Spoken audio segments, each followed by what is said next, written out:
नमस्ते बच्चों। BK Praveen Desale channel में आपका स्वागत है।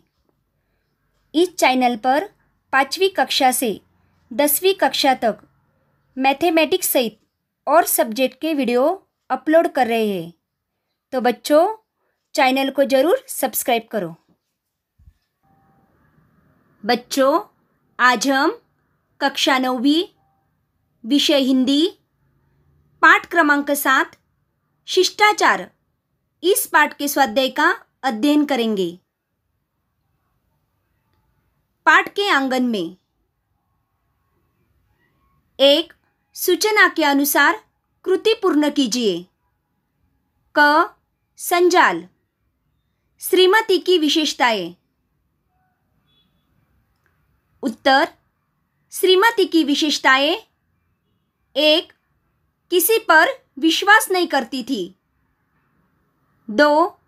घर में उनकी हुकूमत थी। 3.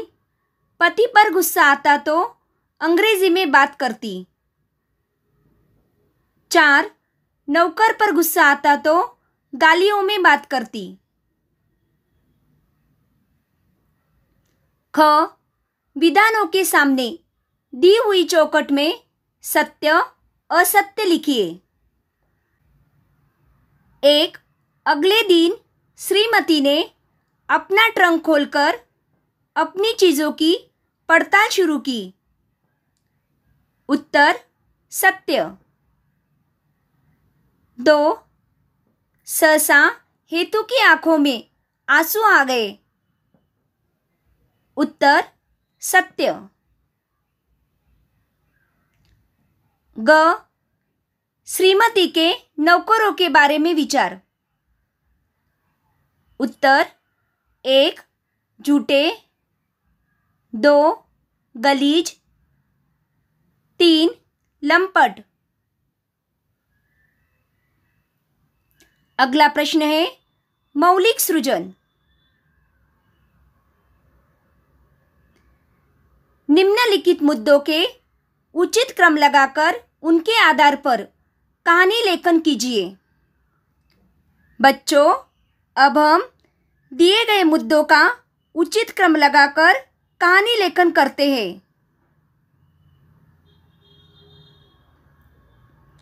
मुद्दों का उचित क्रम: एक लड़का, शहर के महाविद्यालय में पढ़ना, छुट्टियों में गांव आना, प्रतिवर्ष सूखे की समस्या का सामना, मन में निश्चय, लोगों का हंसना, एक मित्र का साथ देना,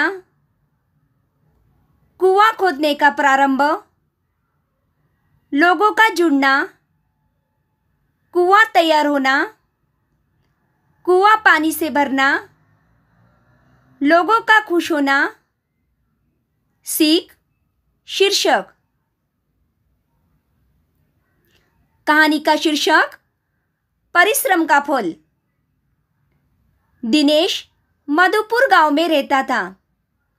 गांव में स्कूली शिक्षा पूरी करने के बाद वह शहर के महाविद्यालय में पढ़ने चला गया। प्रतिवर्ष छुट्टियों में घर आया करता था। पिछले 2-3 वर्षों से दिनेश का गांव सूखे की चपेट में आ गया था। सभी परेशान थे, चिंतित थे, परंतु कोई हल नहीं सूझ रहा था। इस बार दिनेश जब गांव आया तो अपने लोगों में फैली चिंता से दुखी होकर वह सोचता रहा कि इस समस्या का स्थायी हल क्या हो सकता है। आखिर कब तक इस प्रकार वर्षा का इंतजार करते बैठे रहेंगे। गांव में दिनेश के बचपन का एक साथी राकेश था, जो उससे बहुत प्रभावित था। दिनेश ने अपने मित्र से परामर्श किया, क्यों न गांव में एक कुआं खोदा जाए। शाम को दिनेश राकेश को साथ लेकर चौपाल में पहुंचा। गांव के अनेक बड़े बूढ़े वहां उपस्थित थे। उसने सबके सामने कुआं खोदने का प्रस्ताव रखा। सभी उसकी बात सुनकर न केवल हैरान रह गए बल्कि उस पर हंसने लगे। दिनेश ने विनम्रतापूर्वक कहा कि मुझे आप लोगों की केवल अनुमति चाहिए। सरपंच ने पंचों के साथ विचार विमर्श किया और उन्हें कुआं खोदने की अनुमति दे दी। अगले ही दिन से दिनेश और राकेश सुबह से शाम तक खुदाई करने लगे।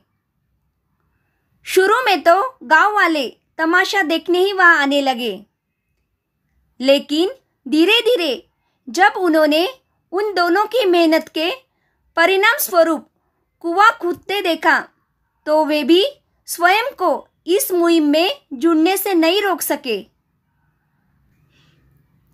सबकी मिलीजुली मेहनत का सुखद परिणाम जल्दी ही सामने आया।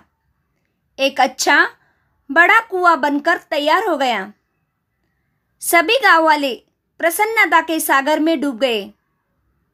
सब बार बार दिनेश और राकेश को आशीर्वाद देने लगे। कोई सोच भी नहीं सकता था कि बच्चे समझकर जिनकी मजाक बनाई थी वे इतना बड़ा काम कर जाएंगे। सीख, संकल्प और परिश्रम से असंभव कार्य को संभव किया जा सकता है।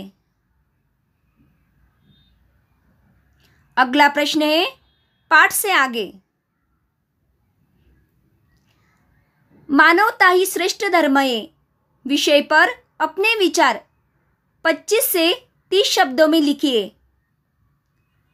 उत्तर, मानवता मनुष्य का सर्वश्रेष्ठ धर्म है, परंतु आज लोगों में संवेदनशीलता समाप्त होती जा रही है। मनुष्य मशीन बन गया है। निजी स्वार्थ के आगे उसे कुछ दिखाई नहीं देता। मानवीय मूल्यों का पतन हो रहा है। हमें प्रत्येक मनुष्य की सहायता करनी चाहिए। किसी को दुख नहीं पहुंचाना चाहिए। मानव सेवा ही सच्ची नारायण सेवा है। आज के भौतिकवादी युग में यदि मनुष्य दूसरों के साथ सद्व्यवहार करना नहीं सीखेगा तो भविष्य में वह एक दूसरे का विरोधी बन जाएगा। अगला प्रश्न है भाषा बिंदु। दिए गए अव्यय भेदों के वाक्य पाठ्य पुस्तक से ढूंढकर लिखिए। अव्यय, क्रिया विशेषण अव्यय, समुच्चय बोधक अव्यय, संबंध बोधक अव्यय, विस्मय आदि बोधक अव्यय। बच्चों, यहाँ अव्यय के 4 भेद दिए हैं, उनके हम वाक्य लिखते हैं। उत्तर 1, क्रिया विशेषण अव्यय। वाक्य, साहब मुझे जाने दो, मैं जल्दी लौट आऊँगा। 2, समुच्चय बोधक अव्यय। वाक्य, दोनों इस नतीजे पर पहुंचे कि इस वक्त चुप हो जाना ही ठीक है। 3, संबंध बोधक अव्यय। वाक्य, इस पर श्रीमान आपे से बाहर होने लगे। 4, विस्मय आदि बोधक अव्यय। वाक्य, अरे तू कहाँ था इतने दिन। अगला प्रश्न है रचना बोध। उत्तर, शिष्टाचार कहानी के माध्यम से सानी जी ने पति पत्नी, नौकर मालिक के संबंध, उनके प्रति दृष्टिकोण, नौकर का अपने मालिक के प्रति कर्तव्य बोध, अनजाने में किए गए कार्य का पश्चाताप आदि विविध स्थितियों को बड़े ही मनोरंजक एवं मार्मिक ढंग से प्रस्तुत किया है। अगला प्रश्न है, सूचना के अनुसार कृतियाँ कीजिए। 1. गद्यांश में हेतु की बताई गई विशेषताएं। उत्तर: चपटी नाक, मोटे हाथ, बेतरह से दांत, छोटा माथा। 2. ऐसे प्रश्न तैयार कीजिए जिनके उत्तर निम्न शब्द हो। 1. बर्खास्त। उत्तर: श्रीमती दिन में 10-10 बार हेतु को नौकरी से क्या करती? 2. हेतु। उत्तर: किसकी पीठ मजबूत थी? 3. कारण लिखिए। 1. राम गोपाल जी की नौकरों की खोज शिथिल हुई। उत्तर: हेतु घर का काम संभालने लगा, इसलिए राम गोपाल जी की नौकरों की खोज शिथिल हुई। 2. हेतु की तनख्वाह से कटौती होती। उत्तर: यदि हेतु से किसी चीज का नुकसान होता तो हेतु की तनख्वाह से कटौती होती। 4. नौकर और मालिक के बीच सौहार्दपूर्ण व्यवहार होना चाहिए। स्वमत लिखिए। उत्तर: आज के भौतिकवादी युग में जहाँ पति पत्नी दोनों कामकाजी हो, तो बहुत से घरों में नौकरों के बिना काम नहीं चलता। इसी प्रकार दुकानों में, होटलों में छोटी उम्र के हजारों लाखों नौकर काम कर रहे हैं, परंतु अनेक अवसरों पर उनके साथ बहुत ही बुरा व्यवहार किया जाता है। उनकी पिटाई तक कर दी जाती है। हम स्वयं को इनका स्वामी मान लेते हैं। यदि विवशतावश नौकर अपनी सेवाएं हमें देते हैं, तो इसका यह अर्थ कदापि नहीं कि हम उनके जीवन पर अपना अधिकार मानने लगे।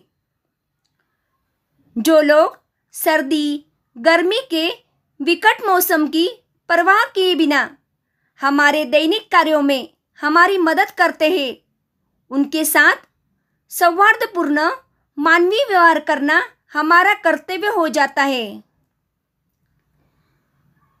तो बच्चों, आज हमने शिष्टाचार इस पाठ के स्वाध्याय का अध्ययन किया। Thank you.